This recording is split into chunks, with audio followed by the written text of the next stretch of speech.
우리 몇 주 동안 이제 앞으로 함께 삼위일체에 대해서 좀 깊이 다루는 그런 시간을 가지려고 합니다. 그래서 몇 주간은 아마 삼위일체 시리즈 설교가 되지 않을까 싶은데, 그 특별히 우리와 삼위일체 하나님, 그 우리와 그 삼위일체 하나님과의 관계, 그 내용들을 아마 좀 다루게 될 것 같습니다.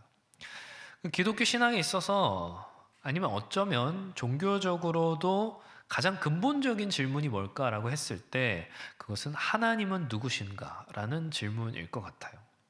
어찌 보면 가장 근본적이지만 가장 답변하기 어려운 난해한 질문일 수도 있어요.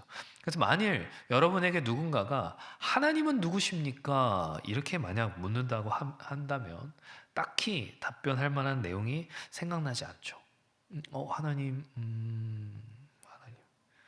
우리 쉽게 삼위일체 하나님을 믿습니다. 그렇게 이야기하지만 왜 삼위일체 하나님으로 믿어야 하는지, 그리고 그것이 우리의 신앙과 어떤 관련이 있는지는 우리가 말로 잘 설명을 못 한다는 거예요. 그래서 우리는 어쩌면 습관적으로 삼위일체라고 하는 말을 그냥 외워야 하는 정답, 시험에 나오는 공식처럼 그냥 받아들였을지 몰라요. 그 안에 담겨 있는 깊이와 아름다움, 또 그 삼일체 하나님이 우리의 삶과 맞닿았을 때에 나오는 생명력, 이런 것들은 우리가 잘 느끼지 못한 채 말이죠. 근데 이것은 단순히 지식의 문제가 아닙니다. 하나님이 누구신지를 정말 제대로 알지 못하면 우리가 믿는 신앙도, 우리가 살아가는 방식도 결국 뿌리를 잃고 흔들리게 되기 때문이에요. 그러면 우리가 믿는 하나님은 왜 삼위일체 하나님이어야 하는가? 왜 성부, 성자, 성령 세 분이어야 할까? 하나님은 혼자 계시면 왜 안 되는 걸까? 그리고 그 어렵고 복잡하고 난해해 보이는 이 삼위일체라고 하는 교리가 우리의 신앙뿐만 아니라 우리의 살아가는 삶의 영역에는 대체 무슨 의미가 있단 말인가? 그래서 이 설교 시리즈는 어떤 신학 논쟁을 위한 것이 아니에요. 그래서 거창한 아리우스 논쟁, 니케아 종교회의 이런 얘기는 다루지 않으려고 합니다. 우리가 하나님을 어떻게 바라보느냐, 그리고 그 삼위일체 하나님과 우리가 어떤 관계 속에서 살아가느냐, 그것을 위한 아마 시리즈가 될 것 같아요. 그러니까 다시 말해서 우리의 삶에 의미 있는 삼위일체, 삼위일체 하나님이 우리의 삶에 주시는 의미, 그것이 이 설교 시리즈의 목적이라고 할 수 있습니다. 하나님께서 삼위일체라고 하는 사실은 신학적으로도 논쟁거리였고 또 철학적으로 개념이기도 하지만 그것에 불과한 것이 아니에요. 하나님이 누구신지를 안다라고 하는 것은 우리의 신앙의 처음부터 끝까지를 결정하게 됩니다. 그래서 삼위일체의 교리는 단순히 이론으로서가 아니라 우리의 존재 이유, 사랑의 근원, 그리고 삶의 방향까지도 알려주는 진리라고 하는 것이죠. 여러분들은 그걸 확신하셔야 됩니다. 하나님이 누구신지를 내가 바로 아는 것이 그게 나의 신앙의 모든 것을 결정하는구나. 그거를 여러분들 확신하셔야 되는 거예요. 하나님을 바로 아는 것이 우리 자신을 바로 아는 것이기 때문이죠. 그래서 저는 오늘 설교를 통해서 우리가 삼위일체가 우리의 인생의 답지인 것을 넘어서서 우리의 인생의 해설지라는 사실을 깨닫기 원해요. 그러니까 생명과 관계의 진리로서 삼위일체는 하나님을 더 깊이 알고 사랑하게 되는 길이자 동시에 어쩌면 지금까지 조금은 막연하게 느껴졌던 하나님을 더 선명하게, 더 친밀하게 그렇게 만나게 되는 계기가 바로 이 시간이길 바랍니다. 하나님은 저 멀리 계신 어떤 개념이 아니라 사랑 가운데 우리를 찾아오시는 인격이라는 사실을 오늘 우리가 다 같이 발견하길 원해요. 여러분, 이걸 진짜 반드시 아셔야 됩니다. 우리가 누구인지, 그리고 우리가 왜 살아가는지를 알려면 먼저 삼위일체 하나님이 누구신지를 알아야 된다는 거. 우리의 신앙 전체, 우리의 삶의 출발점이 이 삼위일체 하나님이라고 하는 사실을 조금 다르게 말하면, 하나님을 삼위일체로 알지 못한다는 것은 우리의 신앙의 문을 아직은 열지 못했다라는 말이기도 하다는 것을요. 왜냐하면 우리가 삼위일체 하나님을 정말 깊이 아는 순간 우리는 하나님의 사랑, 사역, 그 존재의 깊이를 비로소 제대로 경험할 수 있게 되기 때문이죠. 왜 하나님은 세 분이신가? 왜 하나님 혼자 계시지 않고 성부, 성자, 성령이라는 세 위격으로 존재하실까? 아까도 말했지만 이게 우리와 대체 무슨 관계가 있단 말이죠. 그래서 이 질문은 단순히 종교적으로 갖는 호기심이 아닙니다. 하나님의 존재의 본질에 대한 의문, 질문이자 그리고 그 답은 우리의 존재 방식과도 깊이 있는 연관이 있습니다. 어거스틴의 전통 안에서 삼위일체의 본질을 가장 쉽게 표현한다면 이렇게 표현할 수 있을 것 같아요. 관계 안에 계신 사랑의 하나님. 이게 삼위일체에 대한 어쩌면 가장 쉬운 표현일 겁니다. 하나님께서는 사랑의 관계 안에서 존재하시는 분이다. 하나님 그분 자신이 사랑의 공동체라는 거예요. 하나님은 홀로 존재하는 절대자이기만 한 것이 아니라 사랑의 관계 속에서 존재하는 분이라는 것이죠.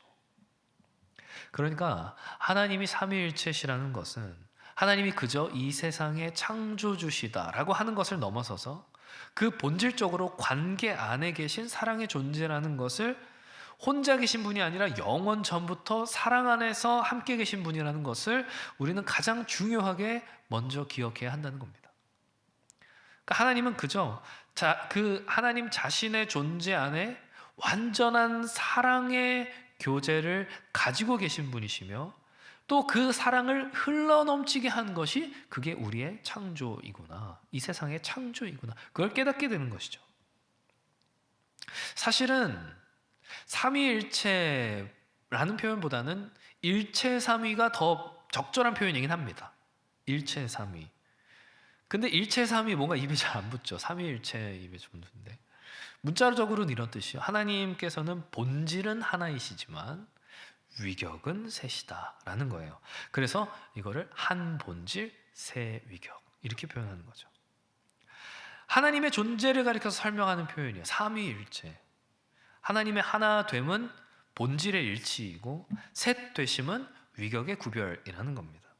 위격이라고 하는 말이 좀 생소할 수 있는데 쉽게 표현하면 인격이라는 거예요. 그런데 이거를 그냥 인격, 그럼 하나님은 다중인격인가 보다. 그게 아니라 한 본질이라고 하는 하나님의 본질의 통일성 가운데 위격의 복수성이 사랑의 교제 가운데서 조화를 이룬다. 이게 하나님의 존재적 특이성, 아주 특별한 하나님의 존재적 구성 원리인 거죠. 피조물과 구별되는 하나님의 존재적 초월성인 거예요.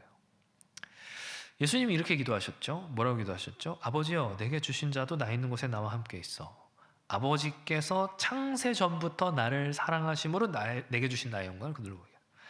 성부 하나님께서 창세 전부터 성자 예수님을 사랑하셨대요. 창세 전부터. 그러니까 이 세상이 말씀으로 창조되기 그 이전부터 하나님께서는 위격적 복수성으로 계셨다고, 존재하셨다고, 그렇게 지금 성경은 말하고 있는 겁니다. 그뿐만 아니라 그 위격이 사랑이라는 관계로 하나의 본질을 이루었다라는 것을 말씀하고 있는 것이죠.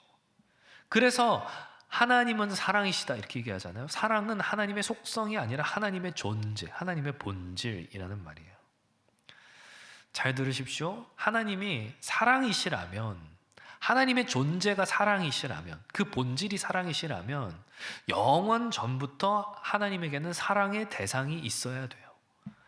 그러니까 만일 하나님이 사랑의 대상 없이 존재하셨다가 세상을 창조하신 이후에 피조물들을 사랑하심으로써 사랑을 시작하게 됐다고 한다면 그 말은 하나님은 창조 이전에는 사랑이 아니었다라는 말이 되어버립니다. 이해가 되세요? 그런데 하나님께서는 그 존재 자체가 불변성에 의해 변하지 않는 분이란 말이에요. 그러니까 하나님이 사랑이시다라고 하는 것은 지금이나 창세 이전이나 하나님은 영원토록 사랑이시라는 말인 거죠. 그러니까 창조 이전부터 하나님은 사랑이셨고 그 사랑은 삼위일체 안에서 하나님이 사랑이실 수 있었다라고 하는, 우리는 결론에 도달하게 되는 겁니다. 이해가 되십니까? 그러니까 삼위일체가 아니고서는 하나님의 사랑이심을 설명할 수가 없는 거예요. 하나님의 본질이 사랑이라고 하는 사실은 삼위일체 안에서만 설명이 된다는 겁니다. 처음부터, 이 세상이 지어지기 전부터 관계 안에 계신 사랑의 공동체이셔야만 한다는 거죠. 그러니까 하나님은 외로워서나 어떤 결핍 때문에 사랑하기 위해서, 사랑이 필요해서 우리를 창조하신 게 아니라는 거예요. 오히려 하나님이 사랑이시기 때문에 그 충만한 사랑이 그 본질 안에서 흘러 넘쳐서 우리로 하여금 그 사랑 안으로 초대하시는 거죠. 놀랍지 않습니까? 하나님의 존재 자체는 관계성을 포함해요. 놀랍게도 우리는 그 하나님의 형상을 따라 지어졌어요. 하나님의 형상으로 창조되었다는 것은 인간 역시도 하나님과 같이 관계적 존재로 창조되었다는 거예요. 그러니까 우리가 관계 속에서 살아가면서 공동체를 형성하고 서로 사랑하며 살아가는 것은 우연이 아니라는 겁니다. 하나님의 형상을 따라 지어진 우리의 본질, 본성이라는 거예요. 그래서 하나님의 형상이라는 건 단지 어떤 이성과 도덕성만을 말하는 것이 아니라 종교적이고 영적인 존재라는 것만을 말하는 것이 아니라 필연적으로 우리는 사랑하는 존재, 관계 맺는 존재로 창조되었다라는 뜻이기도 한 겁니다. 우리는 홀로 존재할 수 없어요. 사랑 없이는 우리는 살 수 없어요. 왜냐하면 우리가 관계 안에 계신, 관계로 계신 하나님을 우리가 닮았기 때문이죠. 근데 우리가 여기서 이 관계성을 잘 이해할 필요는 있습니다. 삼위일체 하나님의 이 관계성이라는 걸 말할 때 어떤 사람들은 마치 성부, 성자, 성령이 이 따로 존재하는 새 인격인 것처럼, 분리된 새 인격인 것처럼 그렇게 오해하기도 하는 거예요. 그러니까 새 인격, 새 본성으로 잘못 이해하는 거죠. 그래서 새 인격 간의 관계가 그 관계 자체가 신성이다 이렇게 가르치기도 합니다. 전혀 잘못된 이해예요. 그게 사회적 삼위일체라고 하는 잘못된 접근인 거죠. 하나님은 본질상 한 하나님이세요. 그러니까 삼위일체 하나님의 사랑과 교제는 세 분이 독립된 신인 것처럼 따로 존재하면서 서로 관계 맺는 것이 아니라는 거예요. 하나의 본질 안에서 서로 구별되지만 분리되지 않는 새 위격이 영원한 사랑과 일치를 이루고 있다는 거죠. 다시 말해서 삼위일체의 관계성이라고 할 때 그 관계성은 단순한 협력이나 연대만이 아니라는 거예요. 하나의 단일한 본질, 그 신성 안에서의 사랑의 관계, 그게 하나님의 삼위일체라는 겁니다. 조금 쉽게 말하면 삼위의 관계성에서부터 하나님 되심이 나오는 게 아니라, 신성이 나오는 것이 아니라 신성 안에서 삼위의 관계성을 이룬다는 거예요. 이해가 되십니까? 좀 어렵죠. 자 보세요. 그러면 우리가 어떻게 해야 돼? 그럼 하나님을 닮은 우리란 어떤 존재입니까? 라고 했을 때 그것은 하나님의 형상인 우리가 관계적 존재라 그래서 서로 친하게 지내는 게 그게 목적이 아니라는 거예요. 하나의 복음, 하나의 신앙, 하나의 주님 안에서 사랑으로 하나 되어야 하는 것이죠. 그러니까 하나님을 떠나, 신성을 떠나서 서로 연합하는 게 아니라, 우리가 각자 서로의 인격이 연합하는 것이 아니라 신성 안에서 삼위가 하나됨을 이루듯이 우리 역시도 믿음과 사랑 안에서, 한 믿음과 한 사랑, 한 주 안에서 관계를 이루어야 된다는 겁니다. 그게 우리가 하나님의 형상이라는 말의 의미예요. 삼일체 하나님의 관계성은 서로 다른 분들이 힘을 합치는 것, 그게 아니라 같은 본질을 공유하시는 존재, 그 위격들이 완전한 사랑 안에서 하나의 본질을 이루는 것이기 때문에 그렇습니다. 조금 어렵죠? 그렇게 우리가 삼위 하나님의 관계성을 정말 바르게 이해하고 그것이 정말 믿어질 때에 우리가 신앙 공동체 안에서도 다양성 가운데서 막 방황하는 것이 아니라, 우리가 진리 안에서 사랑으로 연합할 수 있구나, 우리는 그렇게 창조된 존재구나, 그걸 깨닫게 되는 거예요. 삼위일체를 바로 알아야 제대로 된 교제도 할 수 있는 겁니다. 우리가 왜 믿음의 교제를 이루지 못할까?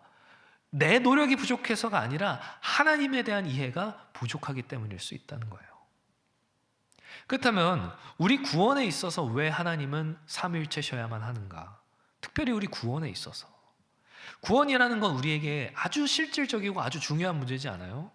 그런데 왜 굳이 그것이 삼위의 사역으로만 가능했을까? 성부만으로 혹은 성자만으로 충분하지는 않았을까? 복음은 그런 것이죠. 삼위일체 하나님께서 함께 이루신 연합된 구원 사역이 복음이죠. 삼위일체 교리를 이해하지 않고서는 우리는 복음을 온전히 이해할 수 없다라는 거예요. 복음의 깊이와 아름다움, 그리고 우리가 누리는 구원의 확신과 같은 것들은 삼위 하나님의 협력 가운데에서만 완전히 드러나기 때문이죠. 그러니까 복음은 단순히 예수께서 우리를 위해 죽으셨다는 그런 단순 명제를 넘어서는 거예요. 우리를 위해 죽었다라고 하면 그것은 뭐 독립운동가도 우리를 위해서 죽은 것이고 민주투사들도 우리를 위해서 죽은 거예요. 예수 그리스도께서 우리를 위해 죽으셨다고 하는 사실은, 그 복음은 삼위 하나님의 구원 계획에 관한 것이라는 말입니다. 성부가 계획하시고 성자께서 실행하시고 성령께서 완성하신 이야기가, 그게 복음이라는 거예요. 이 세 측면, 삼위의 측면이 모두 있어야지만 복음은 비로소 생생해지고 복음은 비로소 우리 안에 생명력을 갖고 살아 움직이게 되는 거죠. 성부께서 구원을 계획하세요. 성자께서 그 구원을 실행하세요. 그리고 성령께서 그 구원을 우리 각자에게 적용시켜 주세요. 이 삼위의 사역은 대표성에 의해서 각각 구별되지만 따로 떨어지지 않은 삼위의 협력 사역으로서 이루어집니다. 완전히 조화롭게 서로를 위하여서 역사하세요. 우리의 구원은 독립적이지 않다는 거예요. 계획 따로, 실행 따로, 적용 따로가 아니라는 거죠. 삼위 하나님 서로 안에서 일하시는 연합의 결과가 우리의 구원이라는 겁니다. 그냥 단순히 내가 천국 가는 것, 그 수준이 아닌 거예요. 그래서 우리는 이 사실은 우리로 하여금 구원을 단순히 내가 겪은 어떤 과거의 사건 아니면 주어진 미래의 결과, 그런 개인적인 사건을 넘어서서 하나님의 존재와 사랑이 나를 통해 역사 가운데 드러난 그 놀라운 은혜로 이해하게 된다라는 겁니다. 이건 있을 수 없는 상황을 가정하는 것이지만, 만일 성부 하나님만 계셨다면 우리는 택함 받을 수 있었을지 몰라도 구속받지는 못했을 거예요. 있을 수 없는 얘기지만 만약 성자 예수님만 계셨다면 우리는 구속받을지는 몰라도 그 구원이 우리 안에서 적용되지는 못했을 거예요. 만일 성령 하나님만 계셨다면 우리의 구원 적용은 가능할지 몰라도 계획이나 실행이 없으면 우리의 것이 안 되겠죠. 그러니까 삼위 하나님의 사역은, 각 위격의 사역은 우리 구원에 있어서 필수적이라는 말이에요. 그래서 중요한 건 복음은 단순히 어떤 한 시점의 사건, 그것을 넘어선다는 겁니다. 복음은 역사의 한 순간을 넘어서서 삼위일체 하나님 간의 영원한 지속적인 교통과 그 사랑의 교제, 그 흐름 안에 복음이 담겨 있다는 거예요. 그렇게 우리가 경험하는 구원 역시도 단순한 법적 선언, 너 구원받았어, 너 천국 갈 거야, 그렇게 선언되는 것을 넘어서 삼위일체 하나님의 관계 가운데 들어가는 이런 역동성을 띠게 되는 것이죠. 그냥 어떤 결과값만 주어지는 것이 아니라는 겁니다. 정적인 정답이 아니라 삼위 하나님의 살아있는 이야기, 역동적인 이야기가 된다는 거예요. 아니 목사님, 예수만 잘 믿으면 되지, 어려운 삼위일체 그거 꼭 몰라도 구원받는데 아무 지장 없는 거 아닙니까? 그런데 예수님이 혼자 계시지 않는 걸요. 우리가 믿는 예수님은 삼위 중 제2위이시며 성부와 성령 없이는 예수님의 사역도 아무런 의미가 없는 걸요. 예수의 십자가는 성부 아버지의 뜻에 순종한 결과이며, 그리고 십자가와 부활의 복음은 성령을 통해서 우리의 마음 가운데, 우리의 영혼에 심겨져 실제로 우리의 것이 되는 걸요. 그래서 예수를 잘 믿는다고 하는 건 그분이 삼위일체 하나님이라는 걸 믿는 것이고, 그 안에 담겨 있는 삼위 간의 관계와 사역의 깊이를 받아들이는 것이기도 한 겁니다. 아버지의 작정, 아들의 대속, 성령의 적용, 이것이 복음의 삼중 구조이며 우리는 이 구조 안에서 구원을 받는 거예요. 하나라도 누락되면 복음도 완전하지 않고 구원도 완전하지 않은 거예요. 다시 말해서 이 복음의 삼중 구조, 이 삼위일체 하나님의 삼중 구조를 이해하게 되면 우리 안에서 복음은 더 풍성해지고 생생해지고 더 아름답게 다가오게 된다는 겁니다. 왜냐하면 복음은 단순 이론이 아니라 우리가 받은 구원의 본질을 이해하는 것이기 때문이죠. 잘 생각해 보세요. 하나님이 우리에게 우리가 받은 구원, 내가 받은 구원의 의미를 하나님이 우리에게 알려주신다고 여러분 생각해 보세요. 그러면 하나님이 그걸 알려주실 때 우리에게 단순하게 알게 하실까요? 아니면 풍성하게 알게 하실까요? 너무 간단하지 않습니까? 하나님이 구원을 그냥 대충 알게 하실까요? 아니면 자세히 알게 하실까요? 너무 당연한 거 아니겠어요? 흑색과 백색 두 가지 색만 사용해서 흑백으로 우리의 구원을 보여주실까요? 아니면 총천연색의 색상으로 우리에게 구원을 보여주실까요? 여러분 자신에게 물어보세요. 나는 얼마나 복음을 풍성하게, 깊게, 다양한 색상으로 이해하고 있는가? 하나님의 사랑이 나를 위해서 얼마나 깊게, 정교하게, 그리고 삼위로 역사하셨는가를 나는 알고 있는가? 만약 우리가 삼위 하나님의 구원 사역을 온전히 이해한다면 우리 구원에 대한 감사가 더욱 깊어지겠죠. 왜? 우리는 한 분이 아닌 세 위격 모두의 사랑과 은혜를 받았기 때문이죠. 그렇다면 그렇게 우리가 하나님을 안다는 것, 하나님을 삼위일체로 안다는 것의 가장 적극적인 반응이 뭘까요? 바로 기도입니다. 기도. 우리 누구에게 기도하죠? 하나님께 기도하죠. 근데 우리의 기도도 삼위일체의 질서가 있다는 거예요. 기도를 통해서 우리는 삼위일체 하나님과 삼위 하나님과 교제해야 된다는 겁니다. 조금 더 적극적으로 말하면 올바른 기도는 삼위의 구조 안에서 반드시 이루어지게 돼요. 잘 들으십시오. 우리는 성령 안에서 그리스도를 통해 아버지께 나아가요. 그게 삼위일체적 기도예요. 그러니까 우리 기도에서 중요한 것은 내가 무엇을 구했느냐가 아니라 우리가 누구에게 구하느냐, 어떻게 구하느냐, 기도를 통해서 내가 어떻게 그 삼위의 사역 가운데로 들어가느냐, 그게 중요하다는 거예요. 우리의 기도는 성령의 인도 없이는 시작할 수가 없고 그리스도의 중보 없이는 받아들여질 수가 없고 아버지의 마음이 없이는 응답받을 수가 없는 거예요. 그래서 기도는 삼위 하나님께 대한 고백이자 삼위 하나님 안으로 들어가는 사귐의 문이 되는 거예요. 바울은 이걸 아주 중요하게 가르치죠. 에베소서 2장 18절에서 같이 읽을까요? 시작. 이는 그로 말미암아 우리 둘이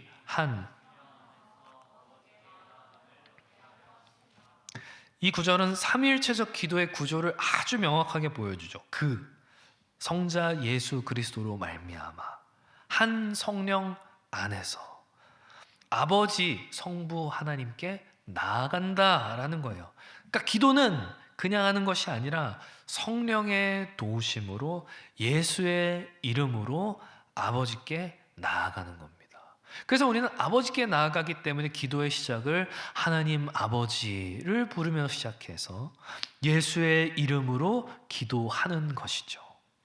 그러니까 만일 우리 기도에서 삼위일체 하나님에 대한 이해가 결여된다면 그러면 자꾸만 우리의 기도의 방향성은 나에게 초점을 맞추는 기도로 가게 돼요. 내 문제 해결을 위한 어떤 주문이나 막연한 독백처럼 기도가 사용되는 것이죠.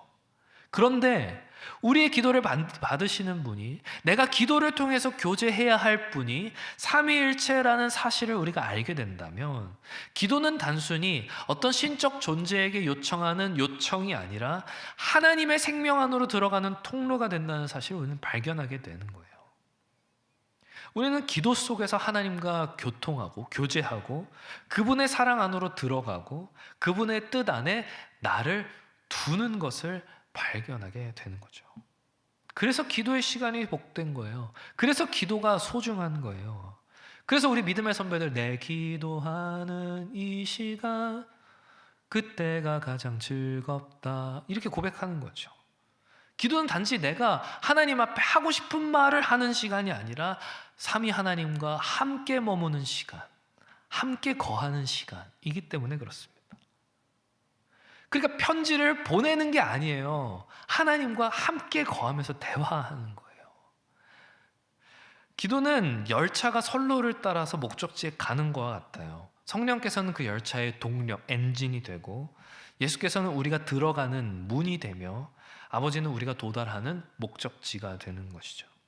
물론 우리의 기도가 때로는 조금 막연할 수 있고 때로는 단순한 부름일 수도 있어요. 하지만 그런 기도를 할지라도 하나님은 응답하세요. 맞아요. 그런데 우리가 우리 기도를 받으시는 삼위일체 하나님에 대한 분명한 인식을 가지고 기도할 때 우리의 기도가 더 깊어지고 더 풍성해지고 더 많이 누릴 수 있게 된다는 겁니다. 우리 기도를 받으시는 그분이 누구인지를 알고 기도할 때 내가 이 기도를 통해서 뭔가 해결하려고 하는 것을 넘어서서 하나님과의 관계를 제대로 누릴 수 있게 된다는 거죠. 그리고 그 기도 안에서, 그 교제 안에서 기도는 말이 아닌 교제가 되고 요청이 아닌 동행이 되는 겁니다. 그래서 기도는 물에 빠진 사람이 아무나 나 좀 구해주세요, 제발 좀 나 좀 구해주세요 라고 하는 대상 없는 구조 요청이 아니라 명확하고 분명한 대상에 대한 인식과 그것을 바탕으로 한 관계와 교제인 거예요. 성령의 인도하심 속에서 예수의 이름으로 아버지께 나아가는 사랑의 사귐, 이 기도인 것이죠. 그래서 기도는 우리 혼자의 힘으로 할 수 있는 게 아닙니다. 삼위의 협력 없이는, 성령의 도우심 없이는 우리는 한마디도 기도할 수 없어요. 그래서 우리가 공동체 안에서 기도 제목을 나눈다라고 하는 그 시간은 단지 서로의 근황과 서로의 소원을 궁금해하는 것이 아니라 그것을 넘어서 삼위일체 하나님과의 교제는 내가 그 교제를 누리고 있다면 필연적으로 한 몸인 교회 간의 교제를 낳는다는 거예요. 함께 우리가 삼위일체 하나님께로 나아가는 그 공동체적 행위이기 때문에 우리는 함께 기도 제목을 나누고 함께 기도하는 겁니다. 교회가 함께 모여 기도할 때 우리는 한 성령 안에서 우리 주 대신 한 주 예수 그리스도의 이름으로 한 아버지 앞에 나아가게 되는 것이죠. 그래서 기도는 우리를 하나 되게 해요. 참되고 바른 기도는 우리를 하나 되게 해요. 삼위의 연합을 본받게 하는 거죠. 그래서 신학자들은 기도를 이렇게 표현하기도 했습니다. 기도는 삼위 하나님의 교통, 코이노니아 안으로 들어가는 성례적 행위다. 성례적이라고 하는 말은 다시 말해서 은혜의 수단이라는 말이에요. 그러니까 기도는 우리의 존재 전체가 삼위 하나님의 관계로 들어가는 놀라운 신비, 은혜의 수단이라는 것이죠. 그래서 우리는 그 안에서 치유되고 회복되고 그 뜻 안에 새롭게 자라나게 돼요. 엄밀히 말하면 기도는 하나님께 말을 건네는 것이 아니라 하나님과 같은 공기 안에서 호흡하는 거예요. 한 몸을 이루어 한 공동체를 이루는 거죠. 그리고 우리가 아까 읽은 본문이 말하는 것처럼 하나님을 아는 것은 우리의 영원한 생명과 연관됩니다. 하나님 아는 것이 영생이다. 너무 많이 들어본 말 아니에요? 그런데 왜 하나님을 믿는 것이 아니라 하나님을 아는 것이 영생이라고 우리 주님은 말씀하셨을까?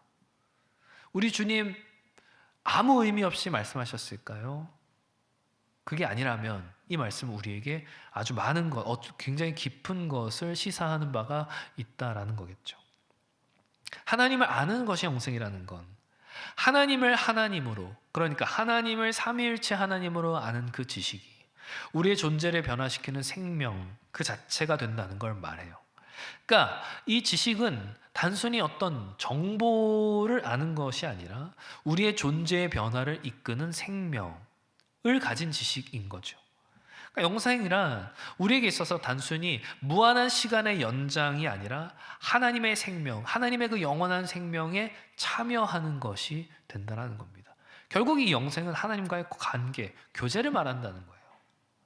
삼위일체 하나님께서 영원한 사랑과 그 교제 가운데 계신데 우리가 그분을 알게 될 때 우리는 그 관계 안으로 들어가게 된다는 거예요.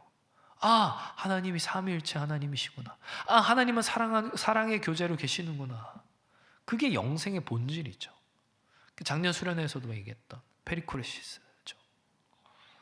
삼위일체 하나님과의 관계 속으로 들어간다는 건 삼위가 존재한다, 삼위가 있다라고 하는 구조적 이해를 넘어서서 그 안에 들어가 실질적인 사귐의 깊이를 경험하게 되는 거예요. 아담이 하와를 알았듯 가장 깊은 영적인 연합, 하나됨을 누리는 것이죠. 그래서 이걸 영생이라고 부르는 거예요. 삼위 하나님과의 사귐은 단절 없는 사랑이자 권력 없는 순종이자 이기심 없는 나눔입니다. 그 사귐 안으로 우리가 초대받았을 때 우리는 종교인이 아니라 하나님의 가족으로서 진정한 의미의 영생을 사는 자들이 되는 거예요. 잘 기억하셔야 됩니다. 단일한 하나님은 교제할 수 없는 존재예요. 사귐이 불가능하죠. 왜? 관계라고 하는 전제가 그 존재에게는 없기 때문에. 그래서 이슬람의 단일신이 그렇지 않습니까? 이슬람의 알라는 단일신이기 때문에 교제의 대상이 아닌 숭배의 대상일 뿐이잖아요. 단일신은 그래서 항상 순종을 요구하지만 삼위 하나님은 관계적인 분이시기 때문에 우리를 교제와 참여로 초대하시는 거예요. 그래서 하나님이 삼위일체라는 것이 그게 복음이 될 수 있는 이유는 그것입니다. 내가 순종해서가 아니라 하나님이 날 초대하셨기 때문에 내가 구원을 받았다. 삼일체 하나님이 그래서 복음인 겁니다. 어떻습니까, 여러분? 여러분의 삶에서 삼위 하나님과 얼마나 여러분들은 교제하며 살아가시나요? 그분을 아는 지식이 여러분의 삶을, 여러분의 관계를, 그리고 여러분의 선택을 조금이나마 변화시키면서 살아가고 계시나요? 혹시 하나님을 안다고 하면서 정작 그 삼위일체 하나님과 대화도 없고 사랑도 없고 사귐도 없는 그런 바쁜 삶을 살아가고 있는 것은 아닐까요? 영생은 먼 미래의 보상이 아닙니다. 영생은 바로 지금 여기서 그분을 아는 거예요. 사랑하는 청년들이요, 삼위 하나님을 아는 것은 이 세상 가장 위대한 특권이며 가장 깊은 기쁨이고 가장 아름다운 영광이에요. 삼위 하나님과 함께 숨쉬고 함께 걷고 함께 사랑하는 삶, 그 삶이 우리가 지닌 가장 복된 현실인 것이죠.